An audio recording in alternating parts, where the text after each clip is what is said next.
시편 9편과 10편은 같은 한 동일한 그런 시가 나온 것으로 그와 같이 생각하고 있습니다. 그래서 시편 9편에서는 하나님은 영원히 선하시고 의로우시다는 거죠. 그 하나님은 영원히 좋으신 하나님이십니다. 그런데 영원히 선하시고 좋으신 그 하나님께서 어찌 가난하고 가련한 자를 압제당하고 고통스럽게 하는지, 이제 그게 문제죠. 그것이 신정론, 하나님의 정의의 문제입니다. 그리고 이 가련하고 억압당한 사람은 자기를 압제하는 사람을 속히 제거해 주시고 멸하여 주시기를 부르짖어 기도합니다. 만일 처음에 하나님이 영원히 선하시고 의로우시다는 것을 얘기 안 했다면 그야말로 시편 9편과 10편은 불평의 시가 됐습니다. 우리가 세상 사람들과 다른 것은 우리도 이 세상에서 어렵고 힘든 일을 당하면 마음에 그런 한숨이 나오고 탄식이 나올 수 있어요. 그러나 우리의 가장 근본적인 마음에는 하나님의 절대 선에 대해서 믿음을 가져야 되고, 하나님은 좋으신 하나님이시고 우리를 반드시 구원해내실 것이라는 것을 확신을 가져야 됩니다.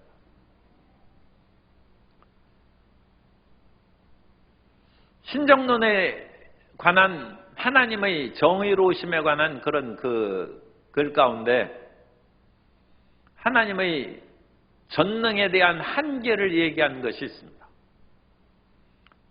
가끔 하는 얘기로 하나님은 무엇이나 하실 수 있다. 그런데 하나님이 못하시는 것이 있다. 하나님은 거짓을 말할 수 없고 악을 행할 수 없다.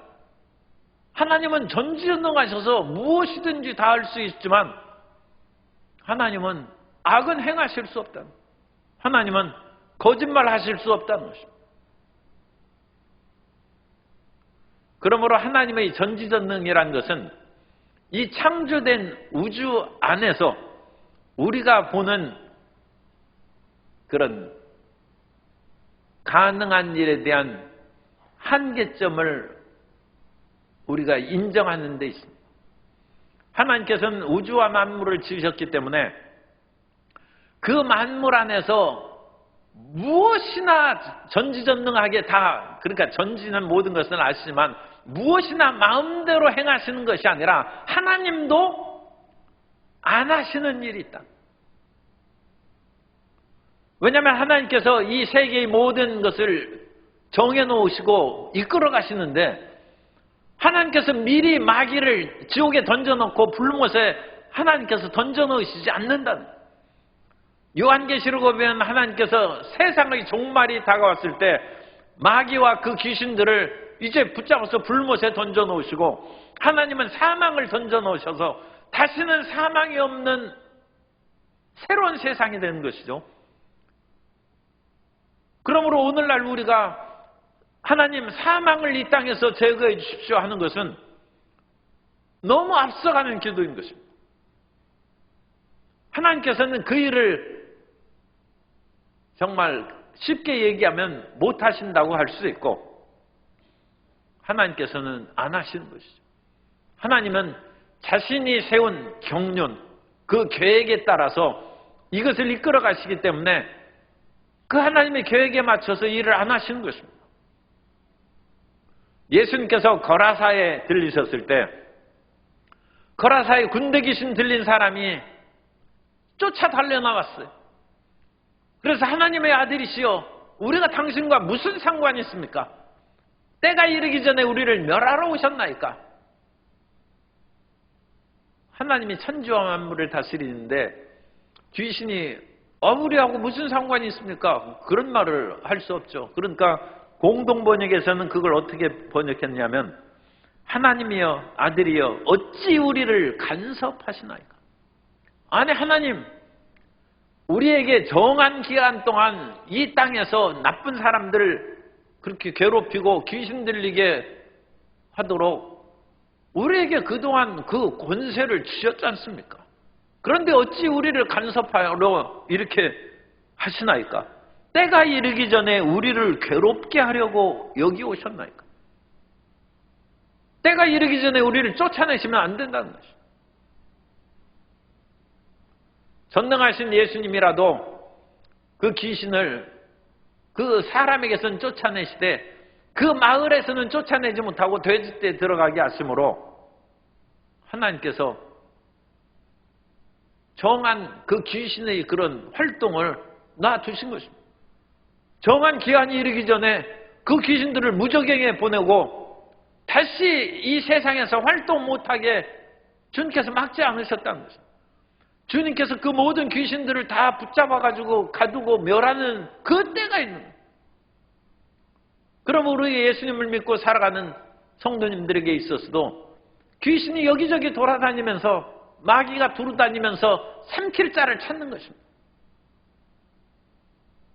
그러므로 그 기간 동안에 우리는 기도로 이 어려움을 이겨나가야 되고 예수 이름의 권세로 마귀를 대적하라는, 마귀를 하나님께서 불못에 던져놓으신 것이 아니라 마귀를 대적하고 싸우라는 것입니다. 예수님께서 요한복음 17장에서 대제사장의 기도를 드릴 때에도 이 땅에서 괴로우니까 이 제자들을 그냥 싹 데리고 천국에 가서 영화롭게 해달라고 주님께서 기도한 것이 아니라 이 세상에서 주의 이름을 믿고 견디고 승리할 수 있도록 해달라고 예수님이 그렇게 기도하십니다.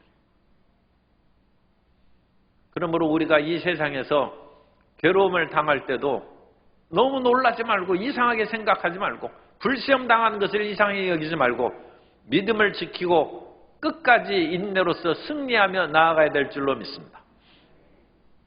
토끼 해가 됐으니까 이 잿빛 토끼가 이제 겨울이 와서 어느 날 아침에 일어나서 이제 깊은 산속 옹달샘에 물을 마시러 가려고 딱 보니까 온 천지가 하얗게 흰눈이 내렸어요. 토끼가 딱 나가니까 흰눈 속에서 금방 자기 모습이 드러나요. 옹달샘 가는 것을 포기하고 다시 굴로 들어와서 하나님이시여 어찌하여 온 세상을 이렇게 하얗게 만들어서 내가 꼼짝도 못하게 하신나이까? 이제 내가 살 길이 막막하니까 저를 죽이시렵니까? 하나님, 이 땅에 눈들을 거두어 주옵소서. 내가 살아갈 수 있도록 길을 열어 주옵소서. 그렇게 기도했어요. 그랬더니 하나님께서 잿빛 토끼에게 해답을 가르쳐 주셨어요. 세상을 원망하고 불평하고 그 속에서 내가 못 산다고 몸부림치지 말고 내 털갈이에서 잿빛 털을 흰 털로 바꾸면 아무 문제 없다는 거예요. 너 스스로 적응하고 도전해서 살아갈 수 있도록 너 자신을 바꾸라는 거예요. 그래서 옛날 토끼 조상은 처음에 그렇게 기도했습니다만 그 뒤에는 가을이 되면 그 후손 토끼들은 저절로 그냥 털갈이 해버리고 흰눈이 와도 아무 두렵지 않고 까딱없이 살아갈 수 있어요. 하나님이 세상을 이끌어 가신 것은 어찌 우리 한두 사람을 위해서 세상을 이끌어 가겠습니까? 이 지구만 해도 얼마나 많은 사람이 살아가고 있고 이 우주의 그 모든 운행은 그야말로 가히 상상할 수도 없는데 그 하나님께 어찌 나 한 사람만 살려달라고 부르짖어 모든 것을 변화시키려 하면 그게 합당하겠습니다. 그러니까 악인의 횡행하는 그거에 대해서도 하나님 악인을 대항할 수 있는 강한 마음을 주옵소서. 악인을 이을 수 있는 지혜를 주옵소서. 우리에게 필요한 여러 가지 인적 물적 자원을 채워주셔서 우리 삶의 승리하게 하여 주옵소서. 우리는 싸우고 나가는 이 세상에서 우리는 영적 전쟁의 싸움터에서 달려갈 길을 우리가 다 싸우며 나아가는 것입니다. 어떤 사람은 많이 싸우고 적게 싸우는 그 차이는 있을지 몰라도 우리는 끝까지 마음을 약하게 먹지 말고 주님 나라 갈 때까지 담대한 마음으로 흔들리지 않는 믿음으로 성령의 능력으로 힘입어서 싸우며 나아가야 될 줄로 믿습니다. 그 싸우며 나아가는 것 중에 가장 큰 무기가 기도하는 거예요. 기도하는 거예요. 그래서 이 압제자의 모든 일에 대해서 기도하는 것입니다. 그 압제하고 악인의 그 모든 길을 우리가 1절부터 7절까지 10장 1절부터 7절까지 우리가 살펴봤습니다만 지난 시간에 이 악인 압제자의 가장 큰 특징은 교만하여 가련한 자, 이 가련한 자는 마음이 약한 자 또는 가장 가까운 것으로는 고대 세계에서는 가난한 자입니다. 가난한 자로 번역을 많이 했습니다. 그 옛날부터 돈 없으면 항상 압박을 받고 멸시받고 좀 심하게 얘기하면 짓밟히는 인생이 돈 없어서 그래요. 이 가난한 자입니다. 그래서 악한 자가 교만하게 가난한 자를 그렇게 핍박하고 괴롭히는데 이 사람은 어찌나 교만하고 건방지게 얘기하는지 물질적인 그것뿐만 아니라 마음으로서도 심한 그런 모멸감을 받게 한다.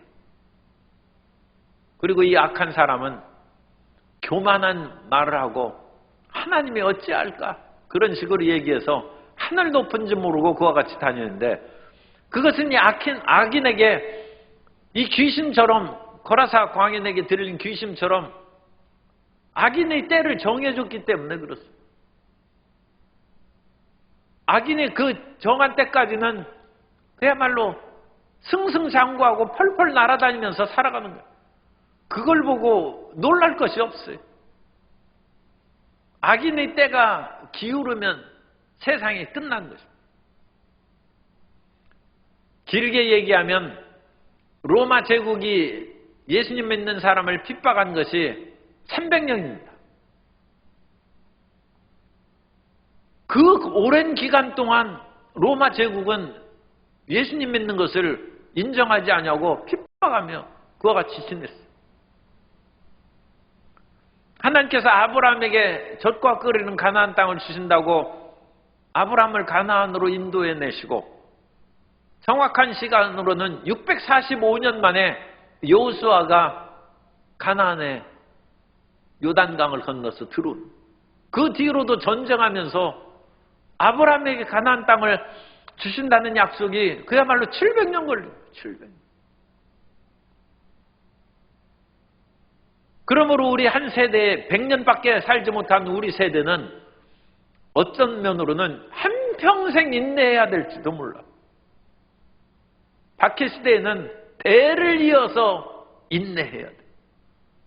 오늘 우리가 그야말로 그렇게 오래 인내하지 않냐고 예수님을 자유롭게 믿고 기도응답을 쉽게 받는 것을 항상 우리 감사하게 생각하며 살아가야 될 줄로 믿습니다. 옛날에는 대를 이어서 카타콤에 살고 그야말로 데린쿠유라고 터키에는 거기도 지하 카타콤 같은 데입니다. 그런 데서 그렇게 살았어요. 그야말로 나는 죽어도 내 믿음은 자손에게 남겨두고 죽는다. 오직 그거 하나 붙잡고 삽니다. 악인의 때가 있어요. 악인의 때. 그러나 하나님께서는 어느 순간에 악인의 때를 다 멸하시고 사탄이 타락한 이후에 인류 역사 내내 사탄이 사람을 괴롭히죠. 마지막 새하늘과 새 땅이 오기까지 인류 역사의 모든 기간을 사탄이 사람을 괴롭히다가 마지막 때에 불못에 던져지는 것입니다. 그럼 우리는 믿음의 행보를 멀리 바라보고 더 담대하고 굳건하게 살아가야 될 줄로 믿습니다. 그리고 이와 같이 교만한 사람들은 이제 오늘 8절부터 11절까지 보면 악인의 악한 행동들이 그렇게 나와 있어요. 그래서 이 악인들은 어떤 행동을 하느냐? 가난한 사람들을 이렇게 살펴보면서 그들을 붙잡아서 죽이고 돈 뺏고 그러는 것이죠. 8절에 그가 마을 구석진 곳에 앉으며 그 은밀한 곳에서 무죄한 자를 죽이며 그의 눈은 가련한 자를 엿보나이다. 이 마귀는, 이 악한 사람은 그야말로 사자같이, 또 고기 잡는 어부같이, 이 어부가 나쁘다는 것은 아닙니다. 비유로 그렇게 됐어요. 그래서 9절에 사자가 자기 굴에 엎드림같이 그가 은밀한 곳에 엎드려 가련한 자를 잡으려고 기다리며, 어부라는 말은 없지만 어부가 자기 그물을 끌어당겨 가난한 자를, 그물을 탁 점져서 물고기를 잡듯이 가련한 자들을 다 그와 같이 잡아당긴다. 이런 속에서 이제 수많은 사람들이 고통을 당하고 피해를 보는 것입니다. 요즘에는 환경단체들이 머리에 띠띠 들고 자리에 들어 누워가지고 함부로 그렇게 이제 도로를 건설하거나 또 공장을 세우거나 그런 소위 말해서 좀 싫어하는 혐오 시설을 세우는 것을 반대하고 그렇습니다만, 이전에 그 한창 도시 개발을 하고 그럴 때에는 그 도시 계획하는 그 사람이 참, 그건 이제 그냥 가볍게 얘기하는 것이죠. 얼마나 신나는지 모른다. 자기가 선을 이렇게 그으면 수많은 사람이 살아나고, 이렇게 그으면 수많은 사람이 고통 가운데 부르짖어 죽는다. 그 계획을 이렇게 하는 것이 얼마나 그야말로 신명나는지 모르. 그런데 그것을 이권 개입해서 그런 식으로 하면 그건 얼마나 나쁜 사람입니까? 그러나 대의 명분을 위해서 좀 안타깝고 고통받는 사람도 있지만, 이렇게 도로를 건설하고 고속도로를 만들고 철로를 세움으로써 나라의 백년대계를 위한다. 그럼 그건 대의 명분이 있으니까 또 이해할 수 있죠. 그런데 성경에서 그 악인들은 자기의 돈을 벌고 자기 권력을 강화하기 위해서 그런 일을 행해서 계획하고 마을 구석진 곳에 앉으며 은밀한 곳에서 무지한 자를 그와 같이 죽인다는 것입니다. 이것이 이제 주전 8세기에 이스라엘 북왕국이 멸망하기 직전의 그런 험악한 사회상이었습니다. 지도자들이 백성을 돌보지 않냐고 백성을 도탄에 빠뜨리는 것입니다. 미가서 2장 1절 이하에 보면 그들이 침상에서 죄를 꾀하며 악을 꾸미고 날이 밝으면 그 손에 힘이 있으므로 그것을 행하는 자는 화 있을진저 밭들을 탐하여 빼앗고 집들을 탐하여 차지하니 그들이 남자와 그의 집과 사람과 그의 산업을 강탈하도다. 가난한 사람을 지도자들이 억압해서, 그야말로 미가에 의하면 그들의 살을 저미고 뼈를 꺾어서 남비에 담아서 마치 소고기 그렇게 해서 먹듯이 인생들을 그와 같이 비참하게 만든다. 그리고 미가 당시, 그건 8세기 후반에는 대토지 소유제가 만연됐습니다. 전토에 전토를 연하고 가옥에 가옥을 연하여 그곳에 홀로 거하려 하는 자는 화했을진저. 그 당시 돈 많은 사람이 남의 집 뺏고 땅 뺏고 해가지고 모든 것이 다 자기 거예요. 이 사람을 감당할 사람이 없어요. 이 가난한 사람이 대적해서 싸워서 이기겠습니까? 그 사람이 권력을 가졌은 즉 누가 싸우겠습니까? 하나님이 할 수 없이 아수르라는 진노의 몽둥이로 이스라엘을 쳐버렸어요. 그러니까 아수르는 이스라엘을 멸망시킨 원수가 아니라 하나님의 진노의 몽둥이라는 거예요. 그러니까 아수르 너무 두려워하지 말라고 또 이사야는 그렇게 얘기한 것이죠. 나라의 훌륭한 지도자가 사라지고 그들의 지도력이 땅에 떨어지면 하나님이 가련한 그 백성을 살리시기 위해서 나라를 멸망시킨다. 그건 지도자들을 심판하는 것이죠. 그런 비극이 있어서는 안 되죠. 그래서 이스라엘과 유다가 다 망해버리고 만 것입니다. 사람들은 하나님을 믿는 백성, 하나님 앞에 부르짖어 기도하는 유다나 이스라엘이 어찌 하나님도 알지 못하는 아수르나 바벨론에게 멸망당하는 일이 이게 옳습니까? 하는데 하나님은 그거 옳다는 거예요. 너희가 얼마나 죄를 지었고 이 가난하고 가련한 자를 돌보지 않는데 내가 그들을 심판하는 것이 마땅하다. 지도자의 그 책임이 이제 중요한 거죠. 그래서 이 악한 사람들이 마을 구석진 곳에서 사자같이 또 그물을 던지는 자같이 그와 같이 구부려서 10절 그가 굽으려 엎드리니 그의 포악으로 말미암아 가련한 자들이 넘어지나이다. 11절에 그가 그의 마음에 이르기를 하나님이 잊으셨고 그의 얼굴을 가리셨으니 영원히 보지 아니하시리라 하나이다. 이 교만한 자가 악한 사람이 하나님이 이제 보지 않고 신경 안 쓴답니다. 참 이제 기가 막힌 것이죠. 제가 시편 10편 11절을 표준세 번역으로 읽어드리겠습니다. 악인은 마음속으로 이르기를 하나님은 모든 것에 관심이 없으며 얼굴도 돌렸으니 영원히 보지 않으실 것이다 합니다.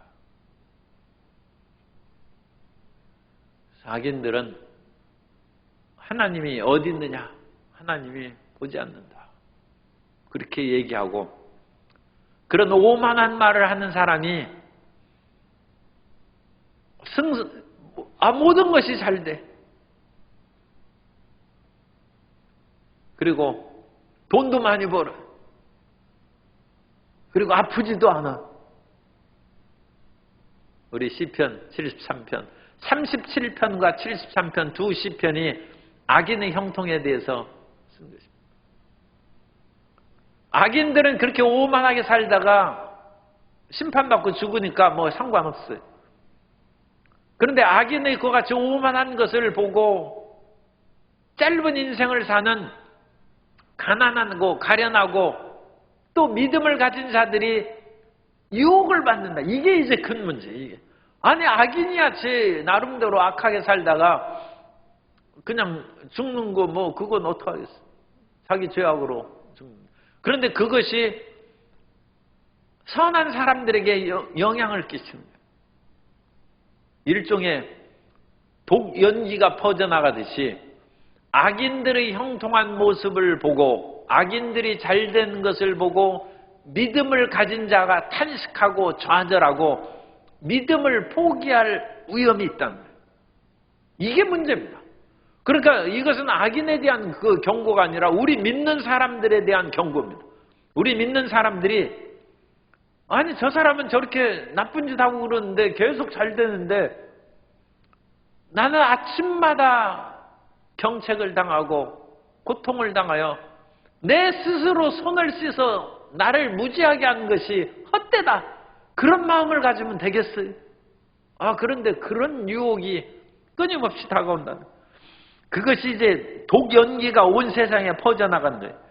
요한계시록 9장 1절 이하에 보면 다섯째 천사가 나팔을 불매 내가 보니 하늘에서 땅에 떨어진 별 하나가 있는데 그가 무저갱의 열쇠를 받았더라.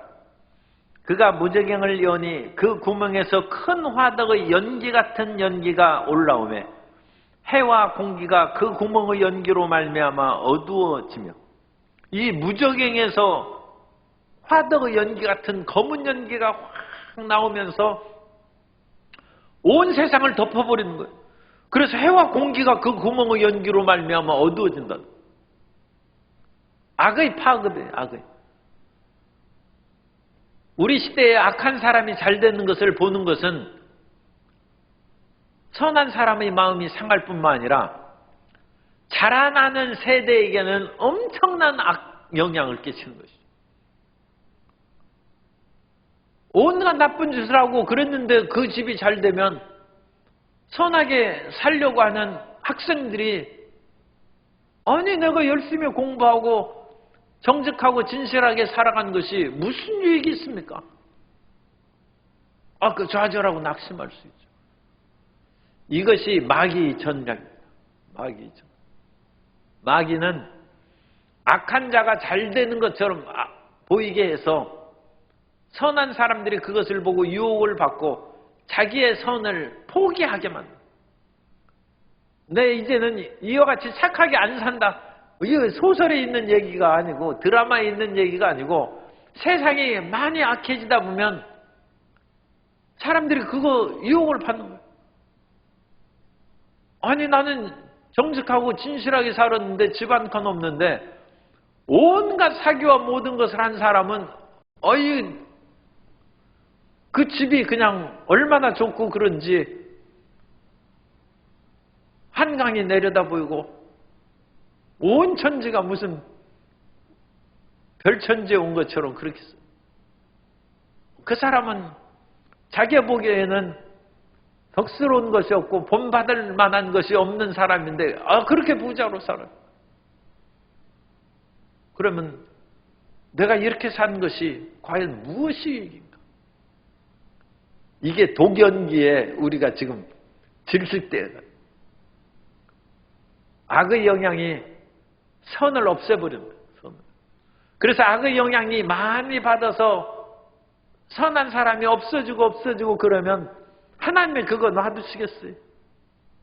그런데 그것을 막을 만한 지도자가 없다면 나라가 무너져. 나라가 그것은 파멸했죠. 그런데 우리 예수님을 믿는 사람들은 그와 같은 선을 지키는 마지막 보루입니다. 우리는 끝까지 이 세상에서 악이 아무리 횡행하고 잘 된다 할지라도 그리고 착하게 살고 진실되이 사는 것에 피해가 다가온다 할지라도 주님의 말씀을 붙잡고 살아가야 될 줄로 믿습니다. 그리고 우리가 이 세상에서 악의 연기가 크리스찬들이 딱 진치고 있는 곳에 차단됩니다. 그런데 크리스찬들도 그 독연기에 맞고 질식돼가지고 악에 물들어가면 이건 참 비극적입니다. 그래서 우리가 기도의 힘으로 그러니까 악의 검은 연기가 막 몰려올 때 우리가 기도해가지고 그 기도의 힘으로 악의 세력이 쫙 물러가고 또 이 악의 연기가 또 물려오고 그런 것은 이제 영화로 표현할 수도 있죠. 그 싸움. 그래서 이 흑암의 세력이 세상을 덮어버리는 것이고 우리가 기도해서 이 어두운 연기를 바람이 확 불어가지고 그것을 몰아내고 완전히 몰아낼 수는 없어요. 완전히 몰아내는 것은 종말이 다가오는 것이고 마귀가 붙잡혀가는 그때 모든 것이 끝나는 것이고 우리는 밀고 땡기고 끊임없이 싸우는 거예요. 그리고 최전방에서 싸우는 믿음의 용사들, 기도 용사들은 자칫하면 이 독연기에 질식할 수도 있어요. 그러니까 이 산소 마스크를 딱 써야 돼. 하나님의 전신갑주를 입어야 돼. 입고 싸움으로 내가 기도로 싸우고 나의 삶을 선하게 지키는 그것으로 인하여 나는 이 사회에 크리스찬으로 유익한 삶을 산다. 그렇게 생각하면 틀림없습니다. 그것이 크리스찬이 하는 일이에요. 우리가 뭐 어디에서 특별히 다른 사람에게 연말연시에 돈 주고 옷 주고 뭐 하고 그런 것도 좋은 일이죠.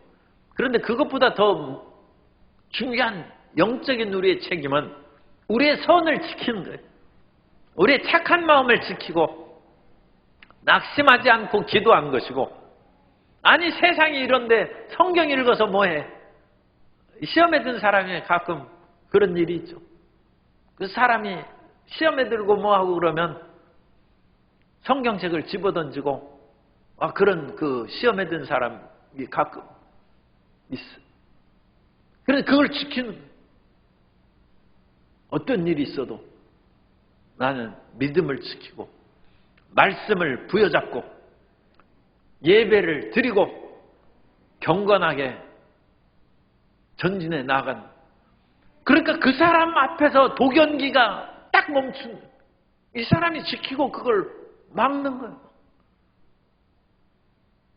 그 지킨 것으로 인하여 그 사람의 가정이 복을 누리는 것이고 그 사회가 복을 누리는 것입니다. 뚫리면 안 되죠.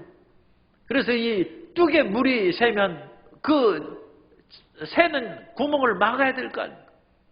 그래서 막은 사람이 있어서 온 사회가 악에 다 오염되지 않냐고 홍수로 뒤덮이지 않는 거죠.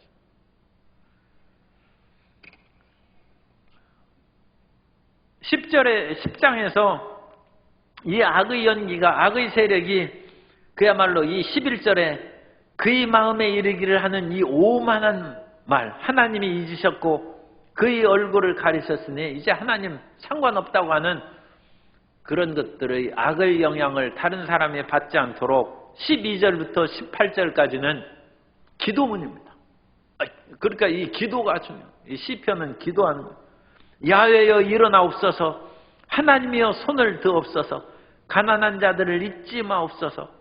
어찌하여 악인이 하나님을 멸시하여 그의 마음에 이르기를 주는 감찰하지 아니하리라 하나이까. 하나님이 일어나시죠. 하나님이 일어나신 이야기는 이제 구약에서 전쟁에서 일어나는 그 이야기가 많고, 신약에서 하나님이신 예수님께서 스데반이 순교할 때 일어나셨어요. 우리는 보좌 우편에 예수님이 앉아 계신 것으로 우리가 신앙 고백을 하는데, 스데반이 환상 가운데 그 마지막 돌에 맞아 순교할 때 보니까 하나님의 보좌가 있고 보좌 위에, 보좌 옆에 서신 예수 그리스도를 본.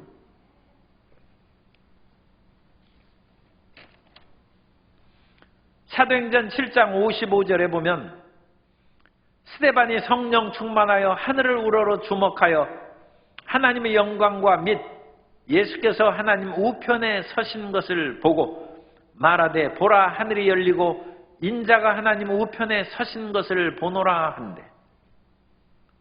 하나님이 일어나신 거죠. 우리가 억울한 일을 당하고 고통을 당할 때 예수님이 일어나십니다. 그 일어나셨다는 것은 이제 곧 원수를 치신다는. 그래서 우리가 생각하는 시간보다는 좀 오래 걸릴 수도 있어요. 그런데 하나님께서 이 종말의 모든 심판을 행하기 전에 하나님도 직결 심판이 있어요. 하나님도 악을 가끔가다 그냥 순식간에 제거해버리시는 그런 일도 있어요. 그러나 일반적으로는 그 악이 이제 정한 기한까지 있는데, 그야말로 옛말식으로 얘기하면 나쁜 짓 그렇게 하다가는 그야말로 벼락 맞아 죽는다는 것처럼 가끔 그렇게 악이 제거되는 그런 직결 심판. 그러니까 우리가 너무 낙심하거나 이 언제 기다리는가 그렇게 좌절할 까닭이 없습니다. 하나님께서는 우리가 감당치 못할 시험 당함을 허락하지 아니하시고 시험 당할 즈음에 피할 길을 내사 우리로 하여금 능히 감당하게 하실 줄 믿습니다. 그 하나님은 인자하심을 끝까지 믿는 14절에 주께서는 보셨나이다. 주는 재앙과 원한을 감찰하시고 주의 손으로 갚으려 하시오니 외로운 자가 주를 의지하나이다. 주는 벌써부터 고아를 도우시는 이시나이다. 하나님은 고아 같은 우리를 도우시고 외로운 우리를 도우시고 가련한 우리를 도우시고 가난한 우리를 도우신다. 하나님은 도우신다. 그래서 주님께서 우리를 도우시는 이, 도우신 이가 보혜사예요. 보혜사. 이 보혜사를 영어 성경에는 헬퍼라고 번역한 성경이 있어요. 돕는 자라는 것입니다. 따라서 성령님이 우리를 도와주십니다. 하나님께서는 우리를 돕는 성령님을 보내주신 것입니다. 그러므로 항상 성령님을 인정하고 범사에 인정하고 환영하고 모셔드리고 의지하면서 살아가야 될 줄로 믿습니다. 그래서 성령님께서 계심으로 이 악한 세상에서 자칫하면 악의 연기가 퍼져나가는 거예요. 나쁜 짓하고 잘 사는 그런 사람들이 그야말로 잘 속히 드러나고 심판받고 뭐하는 그런 일이 있어야 되는데 요즘에는 그런 일들이 너무 뒤집어지고 그래가지고 잘 분간할 수도 없어요. 참 어지러운 시대입니다. 모든 뉴스나 모든 보도가 그야말로 당파 싸움하는 것처럼 뒤죽박죽 돼가지고 혼란 시대에 살고 있어요. 오죽했으면 임진왜란이 일어나기 전에 그 왜구가 외적이 침략할 그런 가능성이 있다.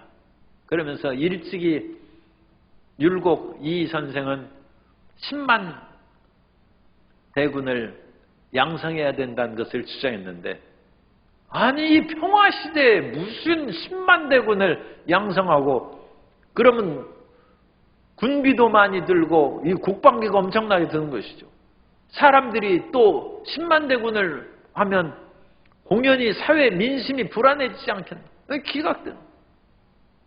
그리고 첩자를 가서 일본 가서 살펴오라고 했는데 서로 다른 당파의 두 사람을 보내니까 한 사람은 준비하라고 하니까 다른 사람은 준비할 필요 전혀 없다고 상반된 얘기를 하고 그러니까 나라를 위하여 마음을 합해야 되는데 당파를 위해서 자기 당을 위해서 그와 같이 거짓을 말하고 자기 당에 유익된 일만을 주장하니까 아무 준비도 안 하고 그야말로 임진왜란이 일어나자 순식간에 서울이 함락되고 초토화되는 불과 500여 년 전에 그러한 일이 있었는데 여전히 오늘날에도 거의 우리나라가 이게 당파 싸움 시절하고 비슷합니다.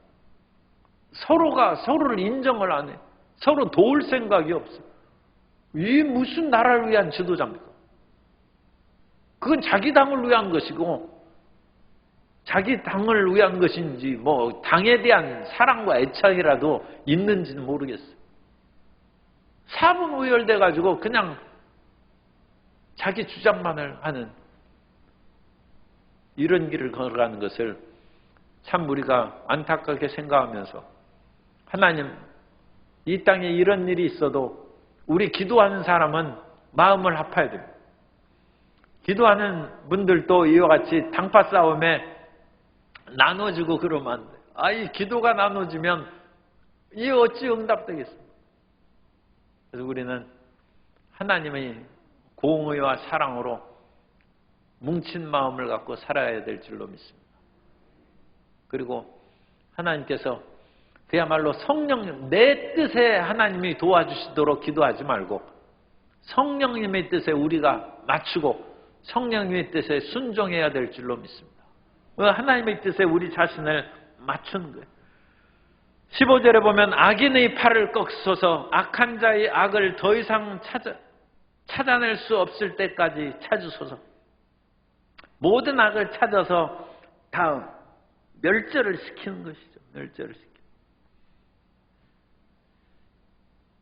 야훼께서는 영원 무궁하도록 왕이시니 이방 나라들이 주의 땅에서 멸망하였나이다. 16절부터 18절까지는 다시 하나님의 영원한 통치와 능력을 신뢰하는 기도를 하고 있습니다.